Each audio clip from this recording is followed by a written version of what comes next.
तो अगर आपने पत्नी से उसके जेवर या उसके पैसे ले लिए हैं और खर्च कर दिए हैं कहीं पर, तो याद रखना कान में कंकड़ लगा कि वो आपसे पैसे ले लेगी, रिकवर कर लेगी विद इंटरेस्ट।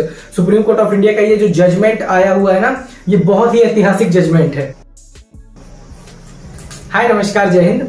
देखिए, जब एक लड़की शादीशुदा होकर ये विवाह करके अपने मायके से अपने ससुराल आती है तो उसके पास कई प्रकार की संपत्ति होती है। जैसे कि एक तो उसको उसके जो पिता से मिलती है वो संपत्ति होती है, दूसरा या तो उसने खुद से सेव करके कुछ रखा हो या बनाकर अपने से रखा हो, वो प्रॉपर्टी या संपत्ति उसके पास, धन उसके पास होता है, जेवर होते हैं, पैसे होते हैं जो उनके ससुराल वाले उनको देते हैं चढ़ावा के रूप में जिसे कहा जाता है, वो भी उसके पास होता है। तो ऐसे कई प्रकार के जेवर, पैसे और संपत्ति वो अपने साथ लेकर आती है। और ये जो संपत्ति है, ये जो जेवर है या पैसे हैं, उसे सेफ कीपिंग के नाम पर उसके पति के द्वारा उससे ले लिए जाते हैं या फिर सास के द्वारा ले लिए जाते हैं। सेफ कीपिंग मतलब कि रख रखाव या फिर सुरक्षा के साथ रखने के उस उद्देश्य से कि ले लिए जाते हैं कि चलो हम इसे सुरक्षित रख देते हैं। इसके बाद अगर उसे कहीं पर खर्च कर लिया जाता है, जैसे कि कोई अपने बेटी की शादी में दे दिया या फिर कहीं भी दे दिया, इस प्रकार से उसका मिस यूज कर लिया जाता है और बाद में उसे कहा जाता है कि जो तुम्हारे गहने हैं, ये जो तुम्हारे जेवर हैं, ये जो तुम्हारे पैसे हैं,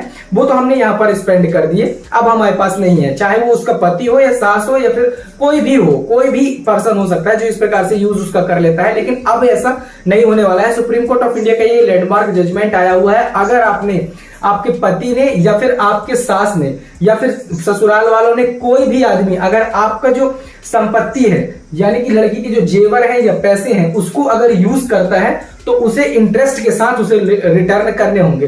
तो ये अधिकार, ये नियम आपको जानना बहुत ही जरूरी है। लड़कों को भी और लड़कियों को भी वीडियो पे लास्ट तक बने रहें। इस वीडियो पे A to Z इंफॉर्मेशन समझेंगे। उससे पहले चैनल पर नए हैं तो सब्सक्राइब करके नोटिफिकेशन को इनेबल कर लीजिए। सबसे पहले यहाँ पर समझते हैं कि ये जो जेवर और पैसे हैं, लड़कियों के पास जो चीज उनकी संपत्ति होती है उसे कहा जाता है स्त्री धन। तो स्त्री धन की डेफिनेशन यहाँ पर सबसे पहले देखते हैं। कोई भी ऐसी संपत्ति जो लड़की को शादी के पहले, शादी के बाद या फिर at a time of marriage जो मिलती है उसे, वो उसकी स्त्री धन संपत्ति कहलाए, यानी कि स्त्री धन उसे कहा जाता है।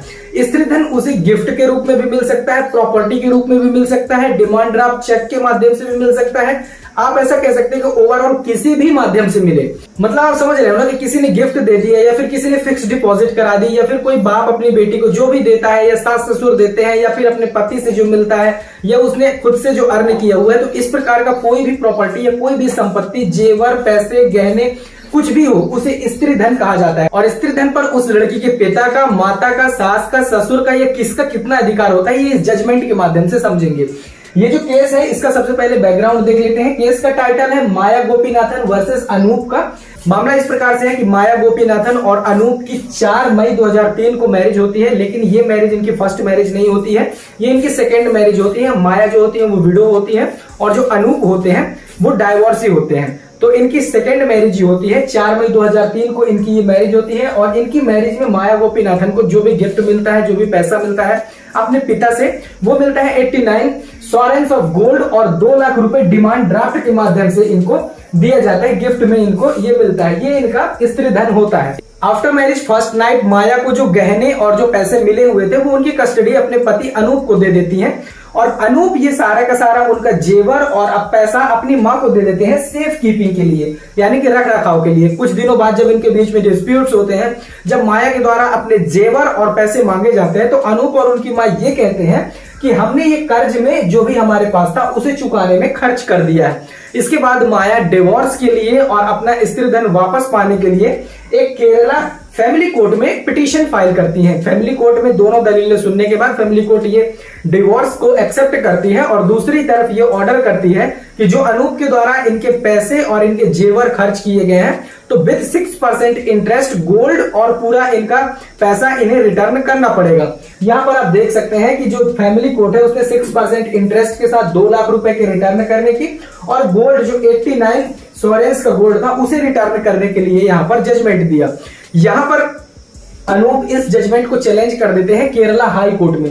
केरला हाई कोर्ट में जब इस जजमेंट को चैलेंज किया जाता है तो केरला हाई कोर्ट ने डिवोर्स के लिए तो जो था उनके द्वारा कुछ नहीं किया गया, अनूप के द्वारा डिवोर्स को एज इट इज रखा गया। बट इस बात के लिए कि जो गोल्ड और पैसे रिटर्न करने की बात कही जा रही है वो यहाँ पर न्याय संगत नहीं है। इस बात के लिए हाईकोर्ट में जब ये चैलेंज करते हैं तो केरला हाईकोर्ट यहाँ पर फिर से दलीलें सुनता है और दलीलें सुनने के बाद ये जजमेंट देता है कि ठीक है, यहाँ पर जो फैमिली कोर्ट ने जजमेंट दिया है डिवोर्स का उसे तो हम एज इट इज रखते हैं। और यहां पर पैसे की जो बात है, तो पैसे एक्चुअली में डिमांड ड्राफ्ट के थ्रू दिए गए थे तो उसका सबूत था, तो हम पैसे रिटर्न करने के लिए यहां पर रखते हैं और गोल्ड रिटर्न नहीं करना पड़ेगा। इस बात को माया जो है वो चैलेंज कर देती है सुप्रीम कोर्ट में। सुप्रीम कोर्ट में जब ये मामला पहुंचता है तो supreme court, high court, family court और दोनों के दलीलों को सुनता है, दोनों के जजमेंट को देखता है। इसके बाद फाइनली जजमेंट देते हैं और जजमेंट देते हैं संजीव खन्ना और जस्टिस दीपांकर दत्ता की बेंच।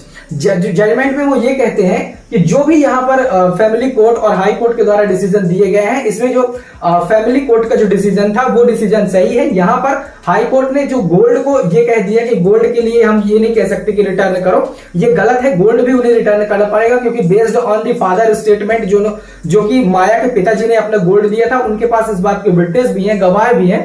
तो ये प्रूफ करते हैं कि जो गोल्ड है, पैसा है, वो सब कुछ अनूप को रिटर्न करना पड़ेगा, माया को। तो डिवोर्स को एक्सेप्टेंस, साथ ही साथ में जो गोल्ड है और पैसे के रिटर्न करने का, वो सुप्रीम कोर्ट इस बात की मंजूरी देती है कि अनूप को, माया को ये पैसे रिटर्न करने पड़ेंगे।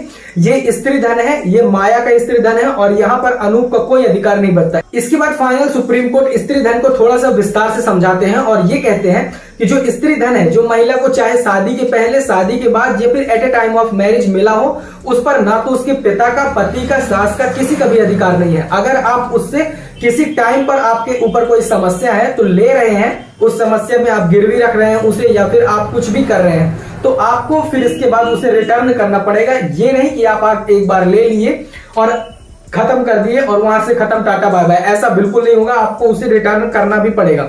हाँ, अगर आपकी पत्नी अपना स्त्री धन आपको अपनी इच्छा से दे रही है तो फिर ऐसे सिचुएशन में आप उसे यूज कर सकते हैं। अगर वो ये कह रही है कि मैं अपनी इच्छा से दे रही हूं, इसे बेच दो या कुछ भी कर दो, तो फिर आप इस चीज का यूज कर सकते हैं। लेकिन अगर वो इस चीज के लिए डिनाई करती है तो फिर आपके पास ऐसा कोई हक नहीं बचता है कि आप उस पर अपना हक साबित कर सके। तो आई होप ये वीडियो आपको काफी पसंद आया होगा और ये जजमेंट का लिंक मैं डिस्क्रिप्शन में दे दूंगा, वहां से आप डाउनलोड कर सकते हैं। अगर आपको ये वीडियो पसंद आया हो तो लाइक कर दे, दोस्तों के साथ शेयर कर दे, चैनल पर नया सब्सक्राइब कर दे। मिलेंगे नेक्स्ट वीडियो में, तब तक के लिए जय हिंद। मन में कोई डाउट हो कमेंट सेक्शन में पूछिए।